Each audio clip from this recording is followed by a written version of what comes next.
नमस्कार दोस्तों, मेरा नाम है विमल सिंह। बालाजी स्टडी अड्डा में आप सभी का स्वागत है। शिक्षक पात्रता परीक्षा को लेकर के अलग अलग राज्यों से लगातार नोटिफिकेशन निकल रहे हैं। इसी प्रकार से एक और राज्य से नोटिफिकेशन निकाला गया है जिसको लेकर के आवेदन 4 नवंबर से स्टार्ट हो रहे हैं और लास्ट डेट इसकी 15 नवंबर 2024 रखी गई है। मात्र 10 दिन का समय दिया गया है, तो जो भी आवेदन करना चाहते हैं, वैसे आज तो तारीख 1 नवंबर की है जब ये आप वीडियो देख रहे हैं, और 10 दिन का समय दिया गया है, इसलिए जब भी आवेदन स्टार्ट हो तो तय समय में आप इसको आवेदन कर लें अगर आप करना चाहते हैं।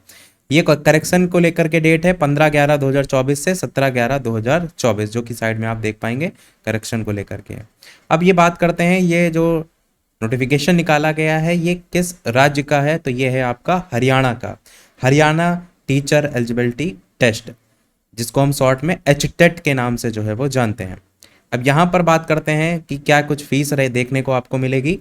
तो SC और PH कैंडिडेट जो हैं, जो कि हरियाणा के ही स्थायी निवासी हैं, उनके लिए जो फीस है लेवल 1 के लिए 500 है। अगर दोनों यानी लेवल 2 भी भरना चाह रहे हैं और लेवल 1 भी, उस कंडीशन में 900 रुपये है। और अगर तीसरा लेवल भी भर रहे हैं तो 1200 रुपये। अब आप कहेंगे अभी तक तो आप पेपर 1-2 ही देखते हैं हर जगह, तो हरियाणा में आपको 3 लेवल देखने को मिलते हैं। लेवल 1 जो होता है वो प्राइमरी टीचर के लिए होता है 1 से 5 के लिए। लेवल 2 जो होता है वो 6 से 8 के लिए, जिसको हम TGT कह सकते हैं, ट्रेन ग्रेजुएट टीचर। और लेवल जो 3 होता है वो PGT लेवल का होता है 9 से 12, पोस्ट ग्रेजुएट टीचर। तो यही यहाँ पर बात की गई है। बाकी आगे बताया गया है कि ऐसे कैंडिडेट जो ना तो SC कैटेगरी में आते हैं ना ही PH कैटेगरी में आते हैं और हरियाणा डोमिसाइल के ही हैं, उनके लिए जो फीस है वो 1000, 1800, 2400 रखी गई है 1, 2, 3 के हिसाब से।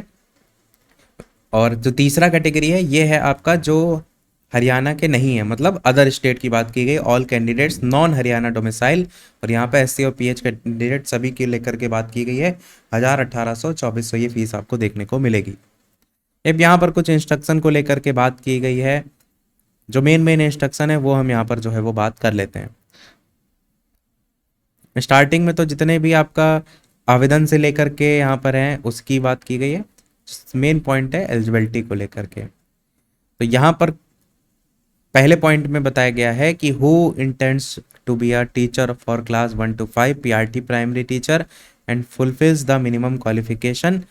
और इसमें केवल यही बिंदु की बात की गई है कि आप जिसके लिए भी आवेदन करना चाह रहे हैं उसके लिए आपके पास क्वालिफिकेशन होना चाहिए। क्वालिफिकेशन नीचे इसमें देखिए यहाँ लिखी होगी, ये है PRT की क्वालिफिकेशन कि सीनियर सेकेंडरी और उसके इक्विवेलेंट 50% नंबर के साथ, या पेयरिंग में हो, फाइनल ईयर में हो, 2 साल का डिप्लोमा इन एलिमेंट्री एजुकेशन, और आप आवेदन कर पाएंगे।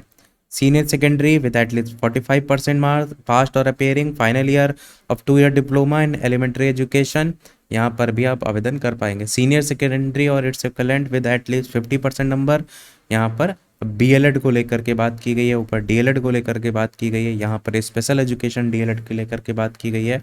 साथ ही ग्रेजुएशन के साथ साथ फाइनल ईयर में आप हैं उस कंडीशन में, क्योंकि आपको पता है ना अलग अलग राज्य में किसी में इंटर के बाद होता है, किसी में ग्रेजुएशन के बाद होता है, तो उसी के अकॉर्डिंग लिखा है।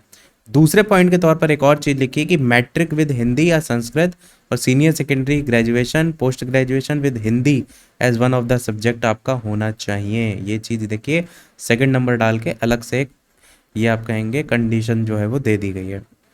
अब यहाँ पर नोट के तौर पर जो सुप्रीम कोर्ट का जजमेंट है उसको लेकर के मेंशन किया गया है, और ये जो सुप्रीम कोर्ट का जजमेंट है वो NCT की गाइडलाइन के अकॉर्डिंग ही बात की गई है, जिसमें कैटेगरी वाइज जो रिलैक्सेशन है 5% का मिलता है ना, उसको लेकर के यहाँ पर बात की गई है। लेवल 2 में अगर आप बात करते हैं तो लेवल 2 जो क्लास ट्रेन ग्रेजुएट टीचर है उसको लेकर के है।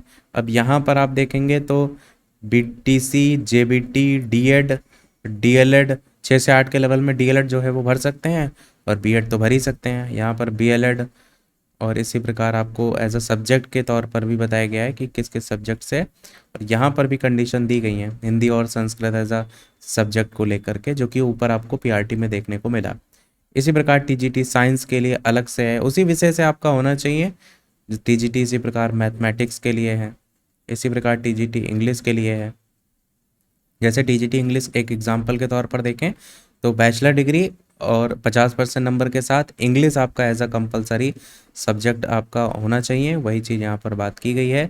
BTC, JBT, DLEd, diploma in education या diploma in elementary education, DLEd. इसी प्रकार टीजीटी हिंदी को लेकर के, टीजीटी संस्कृत को लेकर के, बस जिस भी विषय के लिए आप आवेदन कर रहे हैं उसको आपने पढ़ रखा हो, वही चीज़ यहाँ पर बात की गई है। टीजीटी पंजाबी, टीजीटी उर्दू को लेकर, physical education, TGT home science, इसी प्रकार टीजीटी आर्ट, टीजीटी म्यूज़िक को लेकर के है, और इसी प्रकार के यहाँ पर कुछ नोट के तौर पर वो रिलैक्सेशन को लेकर बात करी गई है। अब तीसरा नंबर का जो लेवल था पीजीटी, जहाँ पर English, Hindi, geography, home science, sociology, psychology, Punjabi, Urdu, history, ये सभी आपके हैं। यहाँ पर भी पोस्ट ग्रेजुएशन डिग्री 50% नंबर के साथ, बीएड और उसके equivalent degree, matric with Hindi, Sanskrit और सीनियर सेकेंडरी ग्रेजुएशन या पोस्ट ग्रेजुएशन, और आपका यहाँ पर गुड एकेडमिक रिकॉर्ड की बात भी की गई है। ऊपर कुछ विषय दिए गए, फिर उसके बाद नीचे अलग से भी दिए गए, जैसे पीजीटी पॉलिटिकल साइंस 10वें नंबर पे, पीजीटी संस्कृत 11वें नंबर पे, ऐसे PGT biology, PGT physics, PGT chemistry, mathematics, commerce, economics, music, fine arts, computer science, physical education, और इसी प्रकार से जजमेंट की बात यहाँ पर जो है वो की गई है।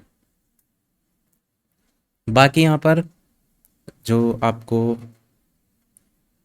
कितना क्या नंबर का पेपर देखने को मिलेगा उसको डिटेल में जो है वो बताया गया है। ऑल क्वेश्चन जो है वो आपके एचटेट के जो होंगे मल्टीपल चॉइस बेस्ड क्वेश्चन होंगे, और ईच कैरिंग 1 मार्क्स, यानी एक एक नंबर का होगा। 4 अल्टरनेटिव आउट ऑफ विच, मतलब 4 ऑप्शन होंगे। There will be no negative marking, negative marking आपको पता है वैसे भी पात्रता परीक्षा में होती नहीं है। और 1 to 5 के टीचर के लिए लिखा हुआ है कि अगर पीआरटी के लिए बात करें तो सीडीपी पोर्शन आपको देखने को मिलेगा 30 एमसीक्यू 30 नंबर। लैंग्वेज आपका हिंदी इंग्लिश जो होगा, जनरल स्टडीज़ में quantitative aptitude, reasoning ability, Haryana का जीके भी इसमें है, और अवेयरनेस भी है। तो जीएस सेक्शन आपको इस तरीके से देखने को मिलेगा, 30 एमसीक्यू 30 मार्क्स। मैथमेटिक्स है और ईवीएस है, तो कुल मिलाकर 150 नंबर। तो बस इतना आपको हरियाणा का, अगर आप अन्य राज्य से आवेदन को लेकर के देखेंगे तो हरियाणा जीके और अवेयरनेस 10 एमसीक्यू देखने को मिलेंगे। इसके लिए आपको अलग से जो है वो पढ़ना पड़ेगा। आगे यहाँ पर जो क्वेश्चन का स्टैंडर्ड होगा वो इंग्लिश और हिंदी दोनों में देखने को मिलेगा, और एज ग्रुप 6 से 11 के एज के अकॉर्डिंग आपको क्वेश्चन का जो लेवल है वो देखने को मिलेगा। बाकी इसमें ये भी बताया गया है कि जो टेस्ट होगा quantitative aptitude, reasoning ability, Haryana GK, वो तो आपको ऊपर वैसे भी क्लियर हो रहा है।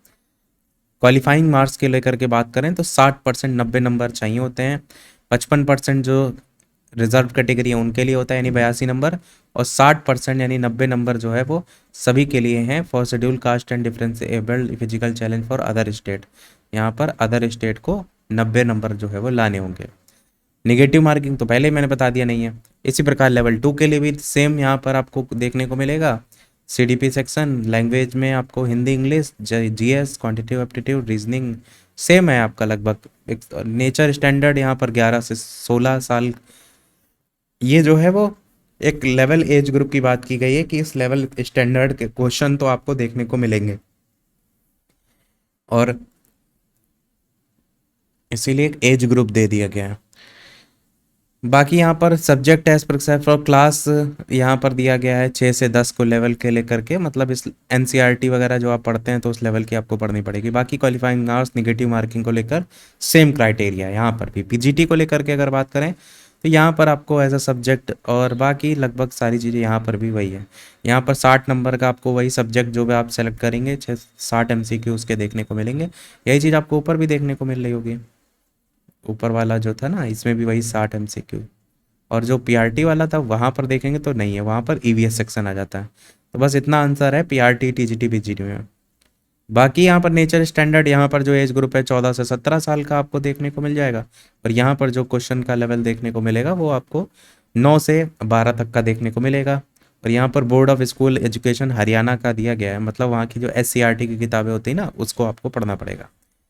अब सिलेबस को लेकर के बात किया गया है, लेवल 1 2 3 को लेकर आप एनेक्चर अलग अलग हैं, अब वो तो एनेक्चर आगे आपको नोटिफिकेशन में देखने को मिलेंगे। एग्ज़ाम 150 मिनट का आपका होगा, और बाकी तो आवेदन करने को लेकर के सारी डिटेल में जानकारी दी गई है।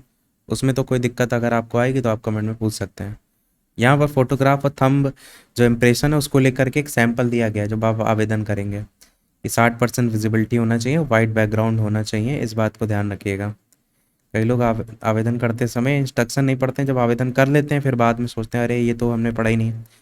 जो आपका पेपर होगा वो पेन पेपर बेस्ड होगा, ब्लैक बॉल पॉइंट पेन का आपको जो है वो यूज़ करना पड़ेगा, ब्लू की बात यहाँ पर नहीं की गई है। और साथ ही साथ ये भी लिखा है कि सिग्नेचर भी ब्लैक बॉल पॉइंट पेन और लेफ्ट हैंड थंब इम्प्रेशन आपको देखने को मिलेगा आंसर सीट पे। बाकी तो नॉर्मल गाइडलाइन है और यहाँ से आपको डिटेल सिलेबस की जानकारी दी गई है, तो आप स्वयं से पढ़ सकते हैं। अगर कोई चीज़ ना समझ में आए तो कमेंट में पूछ लीजिएगा। यही था हमारे सोरल अपडेट में। जब आवेदन स्टार्ट हो जाएंगे तो कोई समस्या हो तो अवश्य बताइएगा।